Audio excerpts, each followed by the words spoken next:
today's video, we'll talk about the factors of production. There are 4 factors of production: land, labor, capital, and management. So land consists of all the things that are part of the earth, basically all natural resources. So a few examples would be like water or minerals. So labor is the next factor of production, and it involves the whole human workforce. So the workforce is anyone who is willing and able to work, and they contribute to the production of goods and services. So capital is our next factor of production. Capital is anything that is used to make or manufacture goods and services. There are 2 types of capital. The first one is physical. So physical capital is any tools, infrastructure, or machinery that is used to make goods and services. The second type of capital is human capital. So this type of capital includes the well-being of the human workforce. So investments in this type of capital include like education and healthcare. So the last factor of production is management. So these are the people that essentially organize and manage the other 3 factors of production, and they take investors' money and find a way to make profit from it. So a very big role in this job is risk-taking and making the big decisions. So this is the production Now the PPC is a curve and not a straight line, because everyone that's making socks is not going to be as good as making shoes as everyone that's making shoes. So this is a slight inefficiency, and this causes the curve to be in this shape. So any point on the curve is only theoretical. There can never be anything that's actually on this curve. Usually countries will produce just below it, but not right on it. So movements within the PPC curve, such as from V to W, occur when there's an increase in the quality or quantity of the factors of production. So if a country hires more workers, the PPC will change from this point to this point. And the same thing will happen to the Z up here. It'll go from Z to Z1.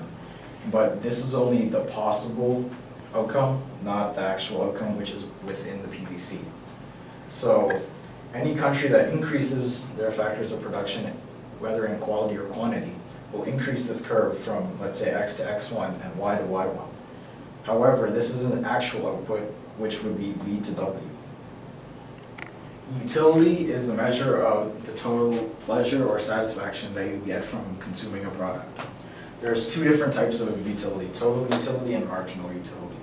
So total utility is the pleasure and satisfaction you get from consuming a certain amount of a product. Say you ate 10 pizzas, the total utility would be equal to 10 pizzas. Well, marginal utility is when you consume 1 more of that product.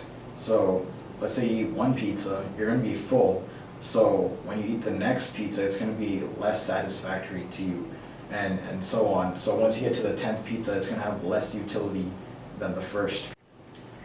Sometimes, using our example of the 10 pizzas, if you eat too many pizzas, after 10 you probably get a stomach ache, and this can cause something known as disutility, when you start to lose the satisfaction from having the consumption of that product.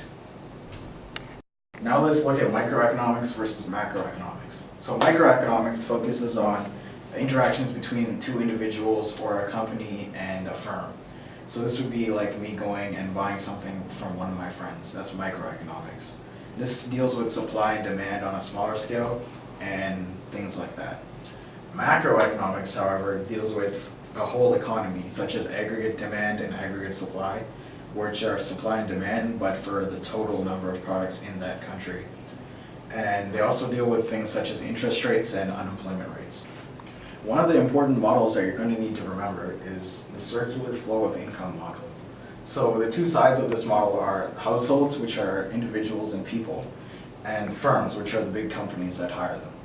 So let's start with households and go around. So households provide factors of productions to firms. So this includes land, labor, capital, and management.